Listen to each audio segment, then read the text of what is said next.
জামানার সবচেয়ে বড় সাইফুল হাদিস মারা গেছে।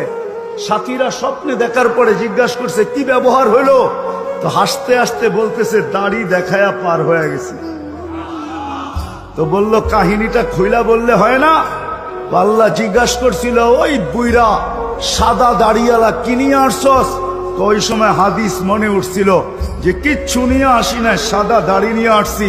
তো আল্লাহ চেইতা বলছে শুধু সাদা দাড়ি? তো আমিও ডাইটা বলছি আপনি জিবরিল আলাইহিস সালামকে বলেন নাই? জিবরিল আলাইহিস সালাম আমাদের নবীজিকে বলে নাই? আমাদের নবীজি তার সাহাবাদেরকে বলেন নাই? সাহাবারা তার ছাত্রদেরকে বলেন নাই? তার ছাত্ররা আমাদেরকে বলেন নাই?